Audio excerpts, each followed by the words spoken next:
Chapter 7. Hunch.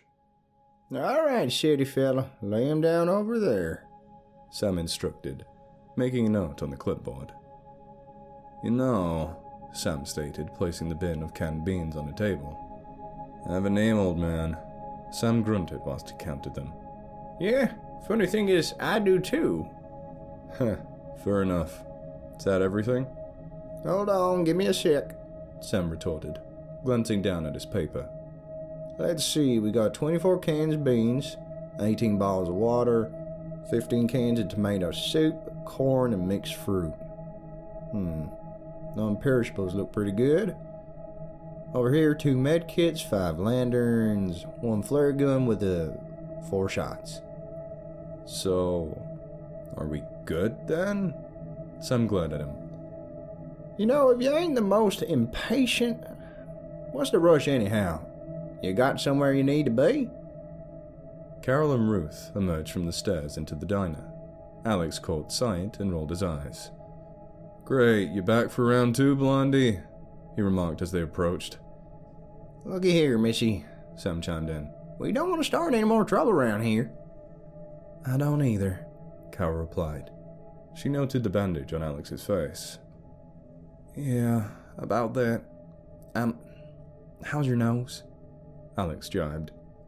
Is that your version of an apology? Look, it was in the heat of the moment. I was scared as shit and... I'm sorry, okay? He sucked his teeth distastefully. Anyhow, Sam jumped in. she said her words. Let's drop everything and let bygones be then. Whatever, Alex retorted. So, what are you two doing? What is all this? Exactly what it looks like. We're inventorying for a long haul like we all originally agreed on. Remember that? We figure we'd be able to monitor the rations better, Sam added. You did bring up a valid point earlier about the food. His eyes fell on Ruth. How you feeling, darling? She hovered around the table, noting the layout. I'm fine. Nothing really to say. What your dad said back there. You know he didn't mean it now. It's fine, Sammy. I'm over it. He nodded. So, you two finally ready to get with the program? Alex inquired. Guess we have no choice, Carol said, shrugging. What do you need from us? Let's see, Sam said, looking down at his board again. He blew into his hands. Damn chill. Those seals are starting to loosen their effect. Are we out of staples? Yeah. Been trying to think what we could do about them. Was thinking maybe we could siphon up that fuel from the generator and get heat going. Problem is, we need someone to go out there and do it. I'll do it, Ruth volunteered. What? No, Felton would kill me if I sent you out there. She sneered. I need to do something. I can't stand all the sitting around anymore. Sam rubbed his neck. Ruth, I can't. Sammy, we need the fuel and no one else is willing to do it. Let me. Hey kid, Alex spoke up. I'll do it. Everyone gave him a surprised look. What? He shot. The hell y'all looking at? His cheeks were turning red. Look, I'm an asshole, not a heartless prick. Besides, she shouldn't be going out there, especially after earlier. Carol gave him an awestruck look and shrugged at Ruth. Sorry, kiddo, he's got a point. Ruth folded her arms. Hey, Sam, where's that shovel? Carol inquired. What you need it for? Wanted to take a crack at my truck. You still bent on leaving? Alex brought up. I thought you were on board. I am. Just wanted to dig up my baby first, though.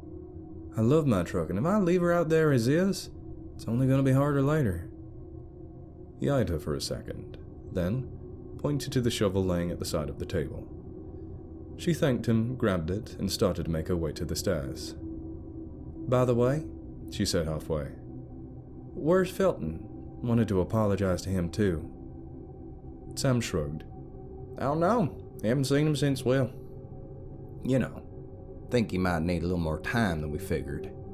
You should come around soon enough, though. She nodded. Oh, one more thing, Sam. Could you keep an eye on Ruth? Betrayal etched across Ruth's face, forming into a mean glare. Sam exchanged a confused look between the two. Sure. Why exactly? Just make sure she doesn't do anything stupid. Alex shivered, blowing into his hands as he waited for the last few drops of fuel to drain through the tube leading to the generator into a container. God, this is taking forever, he whispered to himself. He was already regretting coming out here in the first place. The damn place was like a beacon for chill. With the sun setting, that chill had been enhanced. Nature sure knew how to kick a guy in the nuts when he was already down. Alex zoned out on the lantern in the snow, the dancing fire inside providing a small circle of light against the consuming darkness around. He couldn't see how anyone thought being out here was peaceful.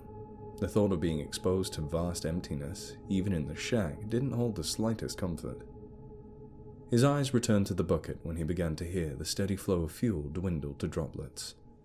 Finally, he exclaimed. As he crouched to collect the container, he started to hear a sound in the distance. He paused to listen. It sounded like the crunching of snow just outside the shack.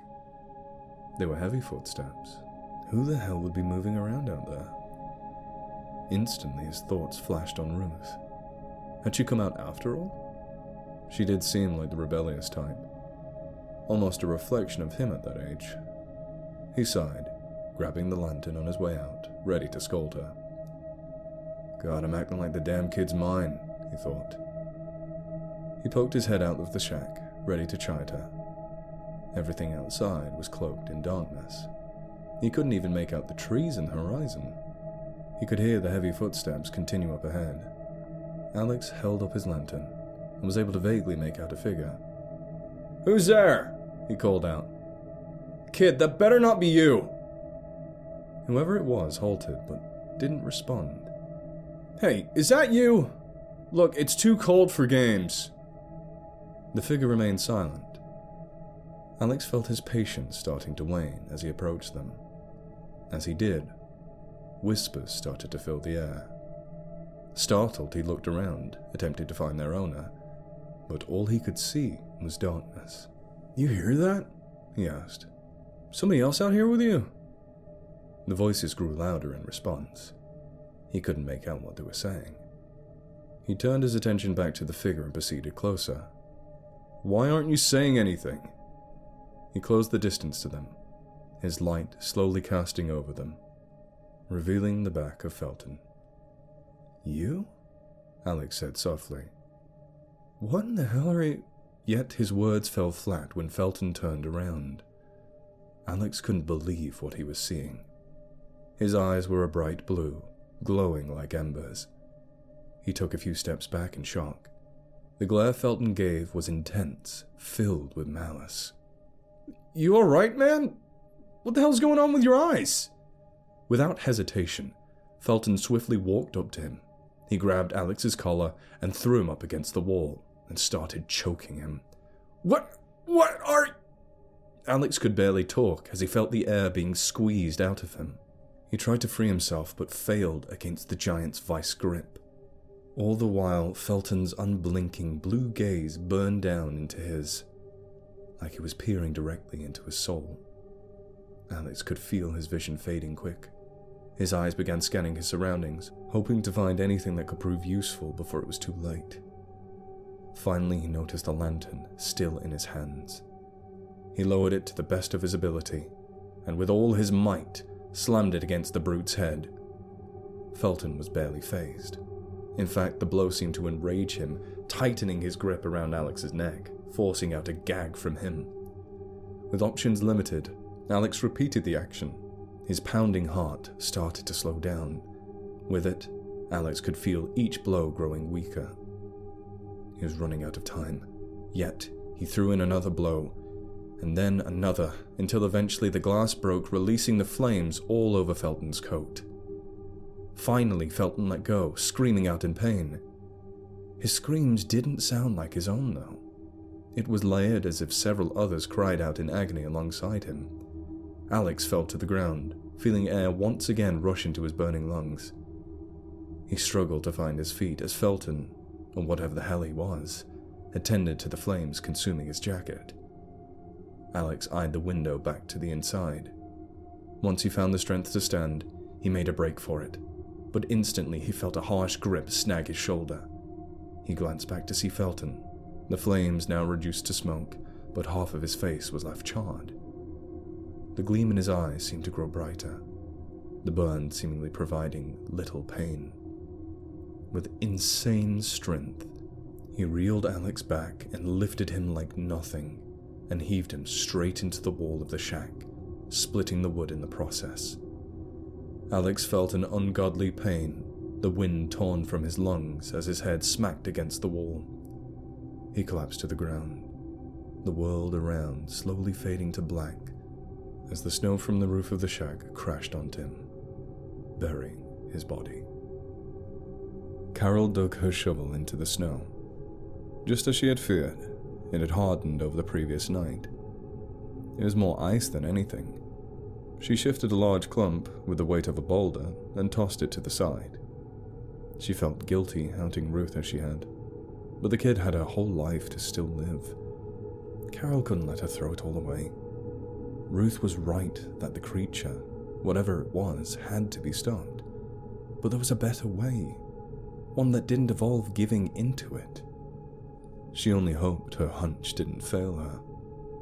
She paused to check on her progress. Carol had managed to uncover more of Felton's truck to reveal its windshield. He said they were hunters, right? And one couldn't hunt without a weapon of some kind. Hopefully they hadn't left it behind for the trip. She wiped away some of the frost from the windshield and peered inside. It was hard to see. She grabbed her lantern and held it up for a better view. In the back seat, she could make out what appeared to be a long case. Bingo. That had to be it. Carol noted the rest of the SUV. It was still mainly submerged. The job to get the windshield was a pain in its own right. The fight to clear the back door would be an all-nighter if she didn't stop. There was no time for that, though.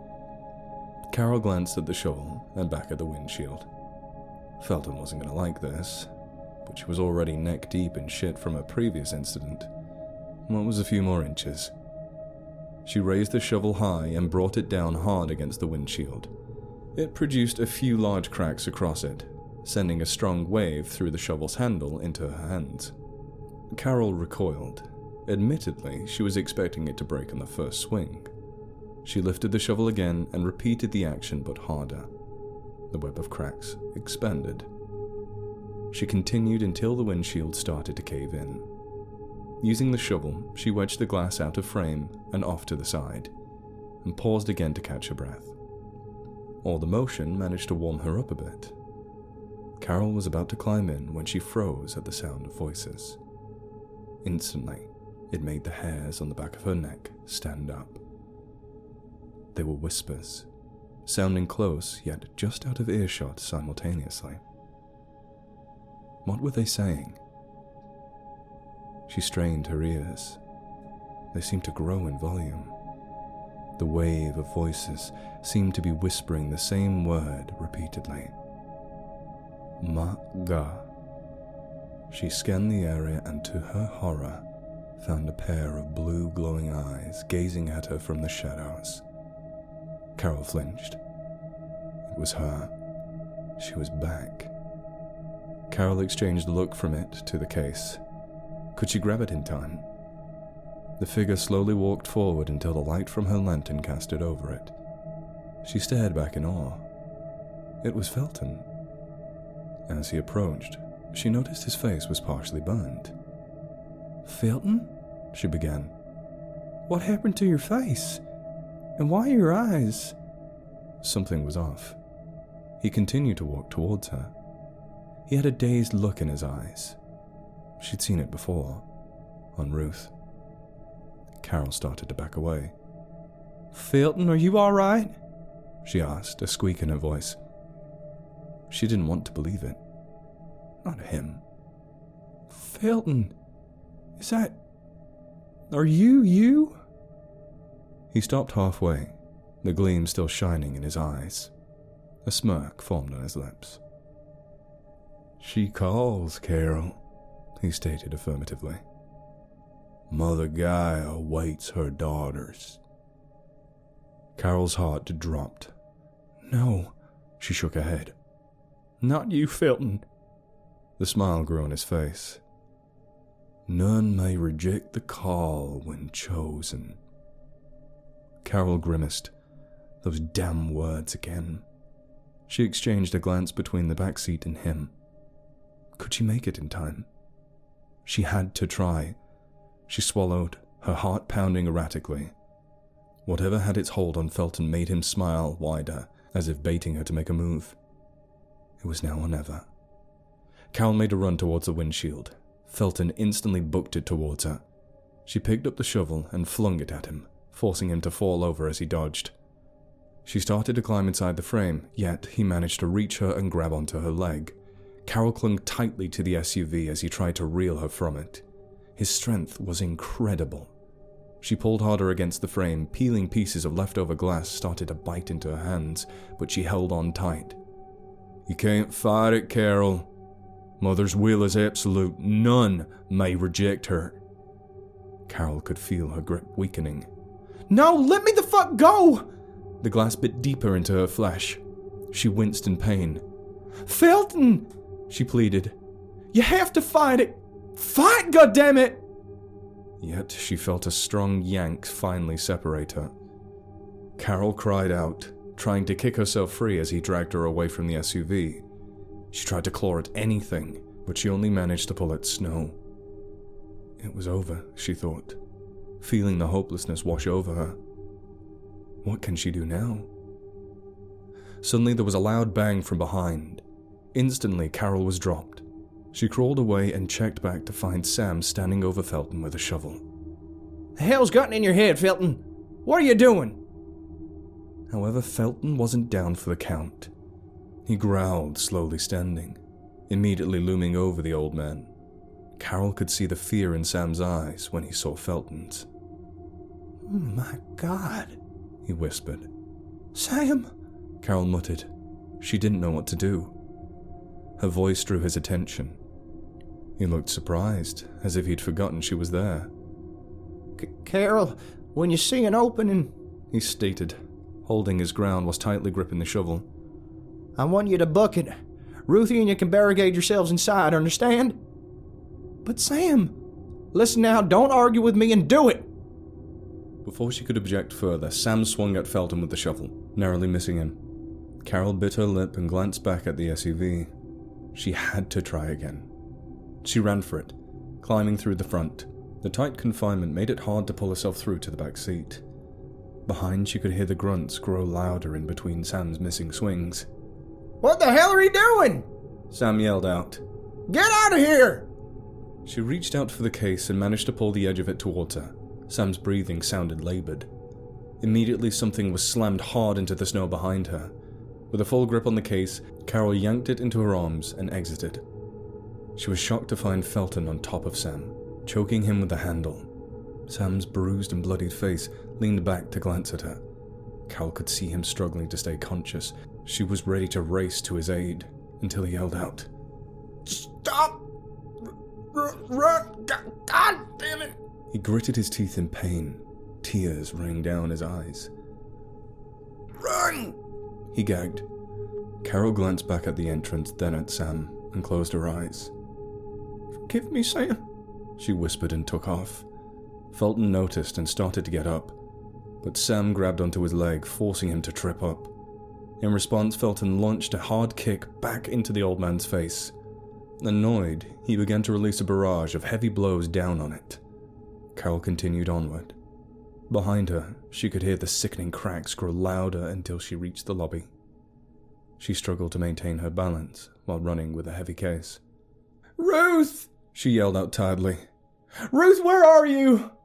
She bolted up the stairs, skipping some until she reached the diner. Ruth was nowhere to be seen in it. "Ruth!" Carol called out. "We need to hide! Now! Something... Your dad isn't right in the mind! I think she's got a hold of him! Ruth!"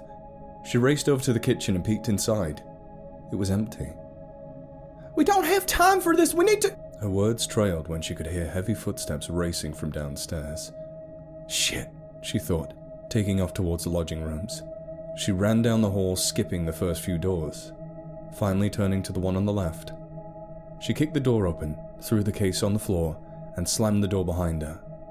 With adrenaline coursing her veins, Carol quickly scanned the room for something to block the door, settling on the bed. Immediately she grabbed a corner and pulled with all her might. The queen-size bed obnoxiously scraped against the floor as it moved. With it cleared from the wall, she got behind it and pushed it until it was pressed tight against the door. Once that was complete, she froze, listening, fighting to slow down her breathing. Was he near? Beyond the door, she could hear the heavy footsteps moving slowly. It was clear he had reached the diner. "I don't understand, Carol," she heard Felton speak out loud. "Why are you running away?" She listened as his footsteps slowly edged their way down the hallway. "I don't understand. It's the highest of honors to be chosen by Mother Gaia. It's a chance for her daughters to be recognized, to note their worthiness." Carol flinched as she heard a loud slam from a door being shattered open in the distance. "Sons like myself can never be worthy. We can only be her tools, but at least we can still serve." There was another loud crash from a door, but much closer. Carol glanced around the room, looking for an exit. She noted the window and peeked out. The drop was much higher than at the diner's angle, leaving a chance to injure herself, but staying put wasn't a plausible option either. She was a sitting duck here. Did she want to risk it, though? As she pondered this, she noticed something in the distance. It was a figure moving in the snow. She squinted and immediately her eyes lit up. It was Ruth. What the hell was she doing out there? Carol traced ahead and saw that she was heading to the forest beyond. That idiot, she thought. She was going through with it. How could she give in so easily? Carol was ready to call out to her when there was another loud slam, this time from her door. Fortunately, the bed prevented Felton full access, but he immediately began to slide it. Carol ran up to the bed and leaned against it. "Carol, stop fighting it! None may resist the call." She could see his half-burnt face peeking through the cracks in the door as he gave it another strong slam. She struggled to hold up her weight against his. If he kept this up, it was over. Once again she scanned the room, hoping to find something that could resist. Her eyes lit up when they fell upon a large case sitting a few feet away. She leaned her back up against the bed and attempted to use her foot to scoot it closer. She could feel the bed falter even more from another strong slam. Tears welled up as she extended the edge of her foot further out. Time was running out. She took a risk and let go of the bed to grab the case, and quickly slammed back up against it. Carol quickly unfastened the snaps. She paused for a second to exhale. This was it. If there's anything but a weapon inside, she was screwed. She opened the lid. Her heart dropped when she looked in. It was a long rifle with a scope. Joy filled her. She didn't know what kind it was, but it didn't matter. She quickly scoped the gun and pulled back the bolt to reveal its empty chamber. A box of ammo sat on the side in the case. The door started to splinter against Felton's force, allowing him another arm inside. He began to pull himself through. "She calls for you, Carol!" He yelled with a voice now layered. She could hear his and that girl's mixed together. "Stop resisting and come!" Carol struggled to load one of the long rounds into the chamber. Between her shaking hands and the ploughing giant, the bed started to push outward even more, allowing his entire torso to enter. She finally slid the round in and loaded it. Carol spun around, still pushing against the bed with her knees as she aimed the rifle at the door. By now, it was barely in place with large holes in its frame. The blue in Felton's eyes gleamed with madness as he clawed to pull the rest of his body through. "Don't make me do this, Felton!" Carol screamed with a tear-stricken face as her finger slowly tightened on the trigger. "Fight it! Don't let it control you! Immediately, Felton paused. His face dropped into a calm expression. Carol's heart skipped a beat. Had she gotten through to him? She started to lower the gun. "Felton?" she called out softly. "Are you?" The smile returned to his face, wider than before. "You've come. The wait is finally over," he stated, pulling himself back out into the hallway. He gave one final smirk at Carol through the cracks and walked off. She listened as his footsteps led down the hall, fading into silence. The confusion grew on her. What had just happened? Why did he leave? She listened closely to hear if he was really gone. The air was silent. Was it a trick? Carol sat there pondering the sudden departure until it finally dawned on her. Ruth.